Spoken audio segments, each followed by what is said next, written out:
आज का हमारा लेक्चर लिबर्टी या स्वतंत्रता है। और जैसा कि आप जानते हैं पॉलिटिकल थ्योरी में बेहद महत्वपूर्ण टॉपिक लिबर्टी को माना जाता है। सबसे इसके साथ इम्पॉर्टेंट बात यह है कि लिबर्टी या स्वतंत्रता जो है वो पॉलिटिकल थ्योरी के जो बाकी कॉन्सेप्ट हैं जैसे इक्वलिटी, समानता के साथ, या राइट्स के साथ, अधिकारों के साथ, या फिर जस्टिस के साथ, न्याय के साथ, तो इन सब से इसका कोरिलेशन होता है। यानी कि स्वतंत्रता के सिद्धांत का जो सह संबंध है वो समानता के सिद्धांत से भी है, न्याय के सिद्धांत से भी है, और उसका सह संबंध अधिकारों के सिद्धांत से भी है। तो इसलिए किसी भी यूनिवर्सिटी के करिकुलम में या आप कॉम्पिटिटिव एग्ज़ाम के भी पॉइंट ऑफ व्यू से जब देखते हैं तो उस सिलेबस में लिबर्टी पॉलिटिकल थ्योरी में एक इंटीग्रल पार्ट के रूप में सामने आता है। तो इसलिए आज हम बेहद महत्वपूर्ण टॉपिक कवर करने वाले हैं, लिबर्टी। तो सबसे पहले इसकी टाइमोलॉजी या शाब्दिक उत्पत्ति पर हम जाएंगे। तो जैसा कि आप स्क्रीन पे देख सकते हैं कि जो वर्ड है लिबर्टी वो ओरिजिनेट होता है एक लैटिन वर्ड लाइबर से। ठीक है, लाइबर। तो लाइबर का मतलब होता है एब्सेंस ऑफ ऑल रिस्ट्रेंट्स। ठीक है, यानी कि फ्री। अब एब्सेंस ऑफ ऑल रिस्ट्रेंट्स का मतलब क्या है? समस्त बंधनों का अभाव। यानी कि स्वतंत्रता को यहाँ पर जो परिभाषित किया गया है वो इस रूप में किया गया है कि स्वतंत्रता कुछ नहीं अपितु सारे बंधनों का अभाव है। ठीक है, तो इसे स्वतंत्रता की नकारात्मक अवधारणा कहा जाता है, यानी कि नेगेटिव कॉन्सेप्ट ऑफ लिबर्टी। आगे हम देखेंगे कि फेजेस ऑफ लिबर्टी में, यानी कि स्वतंत्रता के प्रकारों में दो प्रकार की स्वतंत्रताएं मुख्य रूप से हम देखते हैं, सकारात्मक स्वतंत्रता और नकारात्मक स्वतंत्रता। तो सकारात्मक स्वतंत्रता क्या करती है कि स्वतंत्रता में कुछ सकारात्मक बंधनों को मानती है कि हाँ, स्वतंत्रता में सकारात्मक बंधन होने चाहिए। और जबकि नकारात्मक स्वतंत्रता क्या कहती है? वो स्वतंत्रता को इस रूप में डिफाइन करती है कि स्वतंत्रता कुछ नहीं बल्कि बंधनों का अभाव है। तो इसे नकारात्मक क्यों कहते हैं? ये डिफाइन करने का एक तरीका है। जैसे हम कहते हैं कि अंधेरा क्या है, तो प्रकाश का अभाव है। Absence of light is darkness. ठीक है ना? तो ऐसे ही जब हम कहते हैं कि स्वतंत्रता क्या है, तब हम उसको डिफाइन करते हैं कि बंधनों का अभाव ही स्वतंत्रता है। तो ये नकारात्मक तरीके से डिफाइन करने की प्रवृत्ति है। लेकिन ये भी आप जानते हैं कि स्वतंत्रता किसी भी तरह से पूर्ण रूप से रिस्ट्रेंट्स या प्रतिबंध या बंधनों का अभाव नहीं हो सकती। आप देखें सेकंड पॉइंट जो लिखा गया है यहाँ पर, as it is evident that absence of all restraints can not exist. क्योंकि किसी भी व्यक्ति या व्यक्ति समुदाय को पूर्ण, आत्यंतिक, एब्सोल्यूट स्वतंत्रता देना संभव नहीं है। कैसे दे सकते हैं आप? क्योंकि जहाँ से आपकी स्वतंत्रता शुरू हो रही है और किसी व्यक्ति विशेष, दूसरे व्यक्ति विशेष की स्वतंत्रता भी शुरू हो रही है, अगर दोनों में क्लैश हो जाए तो किसी न किसी की व्यक्ति की स्वतंत्रता को प्रतिबंधित करना पड़ेगा। ठीक है, जैसे कि बार बार उदाहरण दिया जाता है, जैसे आप संगीत सुनते हैं तो संगीत सुनने की आपको स्वतंत्रता है, लेकिन क्या आपको इस बात की भी स्वतंत्रता है कि आप रात में तेज आवाज़ में अर्धरात्रि में जो है वो बहुत तेज आवाज़ में म्यूजिक बजा करके सुने? शायद इसकी स्वतंत्रता कोई भी राज्य, कोई भी सरकार आपको नहीं दे सकती। ठीक है, जैसे आपको आवागमन की स्वतंत्रता है, घूमने की स्वतंत्रता है, तो आप कहें कि भाई नहीं, मैं तो प्रतिबंधित इलाके में जाऊंगा जो कि प्रतिबंधित किया गया है देश की सुरक्षा के लिए, तो इस बात की स्वतंत्रता तो आपको नहीं मिल सकती। या आप कहें कि मुझे जो है वो व्यवसाय करने की स्वतंत्रता है, और आप कहते हैं कि मैं ऐसा व्यवसाय करूंगा जो कि इलीगल है, मैं ड्रग्स बेचने का व्यवसाय करता हूँ, मैं चोरी करने का व्यवसाय करता हूँ, तो इस बात की इजाज़त तो सभ्य समाज आपको नहीं दे सकता। तो ये स्पष्ट है कि स्वतंत्रता जो है वो कुछ ना कुछ प्रतिबंधों के साथ आती है, लेकिन फिर भी एब्सोल्यूट रूप में स्वतंत्रता को परिभाषित करने के लिए कहा जाता है कि स्वतंत्रता बंधनों का अभाव है। और ये जो टर्म है ये स्वतंत्रता का, ये नेगेटिव लिबर्टी कहा जाता है इसको, या नकारात्मक स्वतंत्रता कहा जाता है। अब आप डेफिनेशंस पे आएंगे या परिभाषाओं पर आएंगे। तो पहली परिभाषा लिखी गई है, आपके सामने स्क्रीन में है, प्रोफेसर सीले की। प्रोफेसर सीले क्या कहते हैं? Liberty is opposite to over government. ये भी बड़ी ध्यान देने योग्य बिंदु है कि जो भी व्यक्ति स्वतंत्रता को नकारात्मक रूप से परिभाषित करेगा वो ये कहेगा कि राज्य या शासन जो है वो कम से कम या सीमित होना चाहिए। तो बड़ी इंपॉर्टेंट बात है कि प्रोफेसर सीले ने स्वतंत्रता को कहा है कि वो अति शासन का विपरीत है। Liberty is opposite to over government. पहला पॉइंट आप देख सकते हैं स्क्रीन पे, ठीक है। तो अपोजिट टू ओवर गवर्नमेंट का मतलब कि राज्य को अधिक से अधिक कोशिश करनी चाहिए कि व्यक्ति की स्वतंत्रता में बाधा ना बने, यानी कि अति शासन नहीं होना चाहिए किसी भी समाज में, ठीक है। तो स्पष्ट रूप से जो नेगेटिव लिबरलिस्ट होगा, यानी कि जो स्वतंत्रता की नकारात्मक या एब्सोल्यूट स्वतंत्रता के रूप को स्वीकार करेगा, वो ये भी स्वीकार करेगा कि राज्य का जो स्वरूप होना चाहिए वो कम से कम होना चाहिए या सीमित होना चाहिए या लिमिटेड होना चाहिए, ठीक है। दूसरी डेफिनेशन आप देख सकते हैं, Gettell. Liberty is the positive power of doing and enjoying those things which are worthy of enjoyment and work. अब गेटल की जो डेफिनेशन है वो पॉजिटिव स्वतंत्रता की, जैसे मैंने अभी कहा था कि स्वतंत्रता के दो रूप हैं, एक नेगेटिव या नकारात्मक स्वतंत्रता जो कहती है कि समस्त बंधनों का अभाव ही स्वतंत्रता है, एब्सेंस ऑफ ऑल रिस्ट्रेंट्स, और दूसरा सकारात्मक जो कहती है कि पॉजिटिव रेस्ट्रिक्शंस ही स्वतंत्रता है, ठीक है। जैसे आपको स्वतंत्रता है, मान लीजिए संगीत सुनने की आपको स्वतंत्रता है, म्यूजिक की, तो आप जो है अगर ऐसा संगीत सुन रहे हैं जो आप स्वयं आनंदित हो रहे हैं और किसी को डिस्टर्ब नहीं हो रहा है, तो उस पर कोई प्रतिबंध लगा ही नहीं सकता, ठीक है। लेकिन अगर आप ऐसा संगीत सुन रहे हैं जिससे दूसरा डिस्टर्ब हो रहा है, दूसरा कोई काम नहीं कर पा रहा है, तो उस पर प्रतिबंध लगाया जाएगा। उस प्रतिबंध को सकारात्मक प्रतिबंध कहा जाएगा, पॉजिटिव रिस्ट्रेंट कहा जाएगा, पॉजिटिव रेस्ट्रिक्शंस कहा जाएगा। अब पॉजिटिव रिस्ट्रेंट्स या पॉजिटिव रेस्ट्रिक्शंस जो हैं वो तय होते हैं ये देखते हुए कि क्या कोई व्यक्ति नैतिक रूप से कोई गलत काम तो नहीं कर रहा है। जैसे मैंने अभी एग्जांपल दिया कि व्यक्ति को व्यवसाय करने की स्वतंत्रता है, लेकिन इस पर एक सकारात्मक प्रतिबंध है कि ऐसा व्यवसाय करने की स्वतंत्रता नहीं है जिससे समाज में अव्यवस्था फैले। जैसे कोई ये नहीं कह सकता कि मुझे चोरी करने की स्वतंत्रता मिलनी चाहिए, ठीक है ना। तो गेटल क्या कह रहे हैं कि liberty is the positive power of doing and enjoying those thing which are worthy of enjoyment and work, कि स्वतंत्रता उन कार्यों को करने और उन आनंदों के उपभोग करने की सकारात्मक शक्ति है जो कि करणीय और वांछनीय हैं, जो करने योग्य हैं, ठीक है। ऐसे कार्य करने की स्वतंत्रता जो करने योग्य हैं। जैसे चोरी करना करने योग्य काम नहीं है, नैतिक कार्य नहीं है, इमोरल कार्य है, ठीक है ना, समझ में आई। तो गेटल की जो परिभाषा है वो पॉजिटिव स्वतंत्रता की परिभाषा है, ये आपको ध्यान देना चाहिए। और पॉजिटिव स्वतंत्रता क्या है? पॉजिटिव स्वतंत्रता से सीधा सीधा मीनिंग है कि जब आप ये कहते हैं कि हमें स्वतंत्रता के उस स्वरूप को स्वीकार करना है जिसमें कि सकारात्मक प्रतिबंध हो। नेक्स्ट डेफिनेशन है जीडीएच कोल की, liberty is the freedom of individual to express without external hindrances to personality. अब ये जीडीएच कोल की जो डेफिनेशन है वो डेवलपमेंट की तरह देखती है स्वतंत्रता को एक ह्यूमन डेवलपमेंट के टूल की तरह देखती है। देखो ये चार परिभाषाएं मैंने आपको बहुत सोच समझ करके यहाँ पे रखी हैं, इन चारों में आपको अलग अलग स्वतंत्रता के रूप दिखाई देगा। जैसे आप प्रोफेसर सीले की डेफिनेशन ले रहे हैं, liberty is opposite to over government, तो ये नेगेटिव अवधारणा है जो राज्य को ये मानता है कि राज्य स्वतंत्रता में हस्तक्षेप करता है, ठीक है। गेटल की पॉजिटिव है, वो कहता है कि उस कार्य को करने की स्वतंत्रता है जो नैतिक है, अनैतिक कार्यों को स्वतंत्रता नहीं है, यानी कि ये स्वतंत्रता में पॉजिटिव रेस्ट्रिक्शंस को एक्सेप्ट करता है, स्वीकार करता है कि स्वतंत्रता में सकारात्मक प्रतिबंध होने चाहिए। वहीं दूसरी तरफ कोल और लास्की जो चौथे नंबर पे हैं, आप देख सकते हैं स्क्रीन पे, वो स्वतंत्रता को एक ऐसे टूल की तरह मानते हैं जो कि ह्यूमन डेवलपमेंट के लिए आवश्यक है, ठीक है। तो देखिए आप, liberty is the freedom of individual to express without external hindrances to personality. ये स्वतंत्रता किसी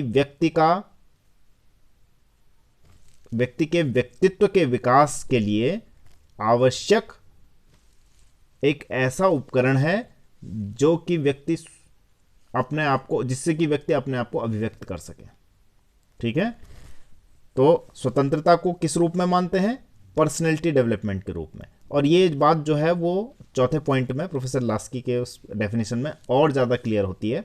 तो चौथा पॉइंट है प्रोफेसर लास्की, बहुत बड़ा नाम है पॉलिटिकल साइंस में, इनकी बुक का नाम हम आगे भी देखेंगे, ग्रामर ऑफ पॉलिटिक्स है। Liberty is the absence of restraints upon the existence of those social conditions which in modern civilization are necessary guarantee of individual happiness। स्वतंत्रता उन प्रतिबंधों का अभाव है, उन प्रतिबंधों का अभाव है जो कि किसी सामाजिक दशा से पैदा होते हैं और जो कि किसी सभ्य समाज में, मॉडर्न सिविलाइजेशन में, आधुनिक सभ्यता में किसी भी व्यक्ति की प्रसन्नता की आवश्यक प्रत्याभूति हैं, आवश्यक गारंटी हैं। थोड़ा सा समझने की कोशिश कीजिए, इसे मैं थोड़ा डिक्लटर करता हूं कि ये कह रहे हैं कि स्वतंत्रता दो रूपों में आती है। एक तो सोशल ऐसी, देखिए असमानता जो है, देखें आप समाज में असमानता दो तरह की होगी। एक तो प्राकृतिक असमानता होगी और एक ऐसी असमानता होगी जो सामाजिक दशाओं से उत्पन्न हुई है, जो प्राकृतिक नहीं है। तो इसको आप थोड़ा सा समझने की कोशिश करें। जैसे कोई छोटे कद का व्यक्ति है तो वो शिकायत नहीं कर सकता, क्योंकि छोटा कद होना किसी के बस में नहीं है। ये सामाजिक दशाओं का परिणाम नहीं है, ये प्राकृतिक है। आपके जेनेटिक फैक्टर पर डिपेंड कर सकता है, आपके पोषण पर डिपेंड कर सकता है, आपके परिवार पर डिपेंड कर सकता है, ये सारी चीज़ें, कि कोई छोटे कद का है, कोई लंबा है। ठीक है, तो आप इसकी शिकायत तो नहीं कर सकते कि मैं छोटे कद का क्यों हूँ, है ना। लेकिन अगर कोई विभेद सामाजिक दशाओं से, देखिए ये इस डेफिनेशन में देखिए सबसे इंपॉर्टेंट बात क्या है, सोशल कंडीशंस। ठीक है, ये देखिए आप, सोशल कंडीशंस। अगर कोई विभेद सामाजिक दशाओं से उत्पन्न होता है, जैसे नस्ल भेद, जाति भेद या लैंगिक भेद, जैसे किसी को कहा जाए कि आप महिलाएं, आप ये काम नहीं कर सकते, तो ये प्राकृतिक विभेद नहीं है, ये तो समाज ने उत्पन्न किया है।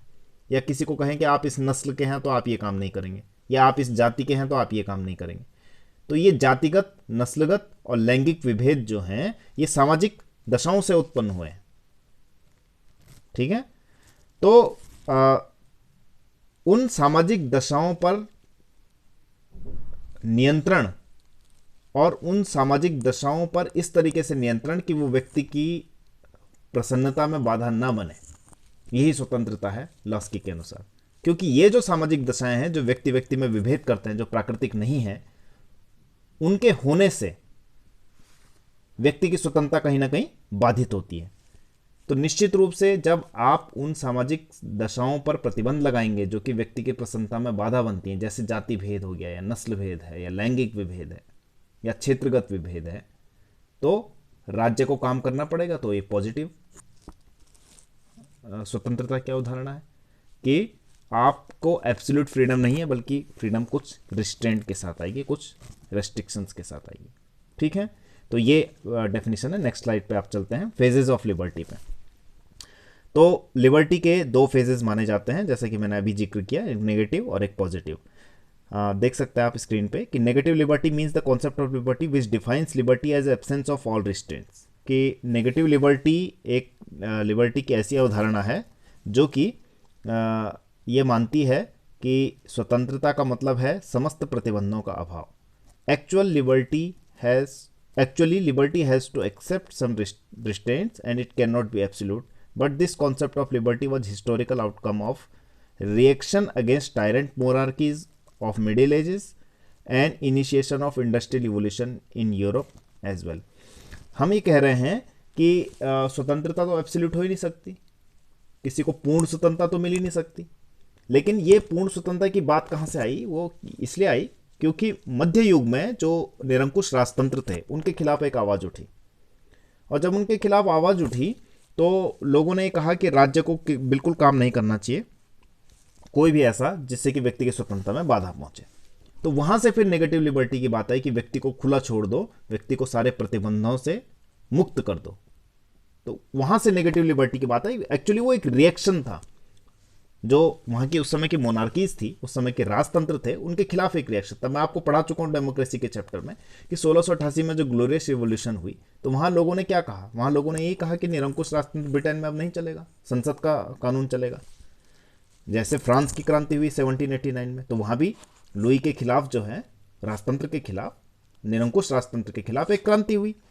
तो वो उस समय का रिएक्शन था कि नेगेटिव लिबर्टी की बात की। अब इसका आउटकम देखिए कितना इंपॉर्टेंट है, क्योंकि जब आप नेगेटिव लिबर्टी की बात करेंगे तो आप कहेंगे कि स्टेट को लिमिटेड होना चाहिए, सीमित होना चाहिए।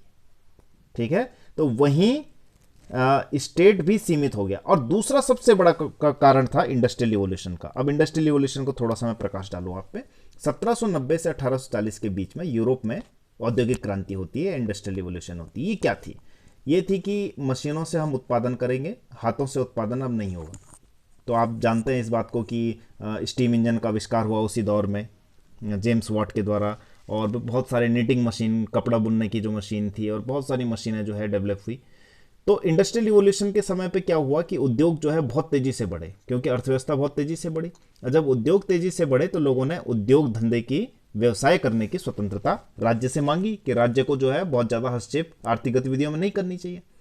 तो आप देखिए कि एक तरफ तो निरंकुश राजतंत्र से लड़ाई होती है और व्यक्ति अपनी स्वतंत्रता की मांग करता है, वहीं दूसरी तरफ औद्योगिक क्रांति के फलस्वरूप लोगों ने उद्योग धंधों में भी अपनी स्वतंत्रता की डिमांड करनी शुरू कर दी, यानी कि आर्थिक आज़ादी भी शुरू कर दी। तो देखिए कितनी इंपॉर्टेंट बात है, इंटरेस्टिंग बात है कि आर्थिक आज़ादी और राजनीतिक आज़ादी बिल्कुल साथ साथ रहते हैं, रेल की पटरी की तरह समानांतर काम करते हैं। वही दौर था यूरोप में जब जॉन लॉक राजनीतिक स्वतंत्रता की बात करते हैं, और लगभग उसी समय में एडम स्मिथ भी 18वीं शताब्दी में आर्थिक स्वतंत्रता की बात करते हैं। तो राजनीतिक स्वतंत्रता, पॉलिटिकल फ्रीडम और पॉलिटिकल लिबर्टी और इकोनॉमिक लिबर्टी दोनों साथ साथ। तो अब जो भी व्यक्ति नेगेटिव लिबरल होगा वो ये कहेगा कि स्टेट को कम से कम काम करना चाहिए। तो स्टेट को क्या मानते हैं? Necessary evil. अब देखिए इस शब्द को भी आप थोड़ा समझने की कोशिश करें कि राज्य जो है वो आवश्यक बुराई क्यों है, क्यों मानते हैं कि ये राज्य जो है स्टेट नेसेसरी एविल है। इसलिए है कि नेसेसरी तो है ही क्योंकि लॉ एंड ऑर्डर के लिए तो जरूरी है, क्योंकि स्टेट नहीं होगा तो स्वतंत्रता और ज़्यादा खंडित हो जाएगी, क्योंकि कानून व्यवस्था हमारी स्वतंत्रता की रक्षा करने के लिए ही तो है। लेकिन still state is an evil, यानी कि राज्य है तो बुराई ही, लेकिन एक आवश्यक बुराई है। अब क्या करें, उसके साथ ही रहना पड़ेगा, उसके बिना कोई चारा भी नहीं है। बुराई क्यों है? क्योंकि व्यक्ति की स्वतंत्रता में बाधा बनता है। आवश्यक क्यों है? क्योंकि ये ना हो तो स्वतंत्रता और ज़्यादा खराब हो जाएगी व्यक्ति की। इसलिए ये सीमित राज्य की डिमांड करते हैं और राज्य को नेसेसरी एविल बताते हैं। तो नेगेटिव लिबरल मैंने आपके सामने रखे हुए हैं, स्क्रीन में आप देख सकते हैं। जॉन लॉक हैं, 1632 से 1704। इनकी बुक का नाम है टू ट्रीटाइज ऑफ गवर्नमेंट, शासन पर दो निबंध, हिंदी में भी हैं। तो लॉक ने क्या लिमिटेड शासन की बात की, क्योंकि लॉक जो है वो ग्लोरियस रिवॉल्यूशन के समय लिख रहे थे। नेक्स्ट बहुत बड़ा नाम है इकोनॉमिक्स का, फादर ऑफ इकोनॉमिक्स कहलाते हैं एडम स्मिथ, 1723 से 1790। इनकी बुक का नाम है द वेल्थ ऑफ नेशन। और एडम स्मिथ ने, जैसे कि मैंने अभी कहा, कि इंडस्ट्रियल रिवॉल्यूशन के समय में व्यक्ति की आर्थिक आज़ादी की बात की। और दोनों ही देखो, मतलब आर्थिक आज़ादी और राजनीतिक आज़ादी की बात साथ साथ की जाती है। जर्मी बेंथम 1748 से 1832, इनकी बुक का नाम आप स्क्रीन पे देखें, an introduction to the principles of moral and legislation. तो इनका जो आइडिया था बेंथम का, जर्मी बेंथम का, वो था उपयोगितावाद, यूटिलिटेरियनिज्म। तो यूटिलिटेरियनिज्म क्या है, उपयोगितावाद क्या है? वही कहता है कि वो चीज़ सही है जो व्यक्ति को अधिकतम सुख देती है, मैक्सिमम हैप्पीनेस। इन्होंने एक सिद्धांत निकाला, greatest happiness of greatest number, अधिकतम व्यक्तियों का अधिकतम सुख। तो कब होगा? जब अधिकतम व्यक्तियों की स्वतंत्रता सुनिश्चित की जाएगी। तो जर्मी बेंथम ने हमेशा एक लिमिटेड स्टेट की, केवल एक पुलिस स्टेट की बात की कि ऐसा स्टेट है उसको वेलफेयर नहीं करना चाहिए, केवल लॉ एंड ऑर्डर मेंटेन करना चाहिए। और लास्ट देखते हैं आप, हर्बर्ट स्पेंसर 1820 से 1903। और ये जो प्रभावित थे वो डार्विनिज्म से प्रभावित थे, डार्विनवाद से। डार्विनवाद का सिद्धांत क्या है? योग्यतम की उत्तरजीविता, सर्वाइवल ऑफ द फिटेस्ट। तो सर्वाइवल ऑफ द फिटेस्ट क्या कहता है कि प्रकृति का नियम है कि जो सर्वाइव कर सकता है प्रकृति में वही जीतेगा, और जो सर्वाइव नहीं कर सकता वो नहीं जीत सकता। तो उन्होंने डार्विनिज्म को कहाँ अप्लाई करने की कोशिश की? सोशल साइंसेस में। तो उन्होंने कहा है कि राज्य अगर वेलफेयर करता है, लोक कल्याण करता है, तो कहीं ना कहीं ये प्रकृति के नियमों के साथ उल्लंघन है। तो प्रकृति के नियमों के साथ ही राज्य को काम करना चाहिए। और प्रकृति का नियम क्या है कि जो सक्षम है उसे जीने दे, और जो अक्षम है उसके लिए कोई कल्याण का कार्य नहीं करे। आप इससे असहमत हो सकते हैं क्योंकि आजकल के सारे राज्य वेलफेयर स्टेट है, लेकिन स्पेंसर की यही मान्यता थी कि राज्य को सीमित होना चाहिए, लॉ एंड ऑर्डर के अलावा और कोई वेलफेयर का काम नहीं करना चाहिए। क्योंकि अगर वो पब्लिक वेलफेयर करेगा तो इसका मतलब वो प्राकृतिक नियम में, डार्विनवाद के नियम में बाधा डाल रहा है। ठीक है, तो ये थे फेजेस ऑफ लिबर्टी।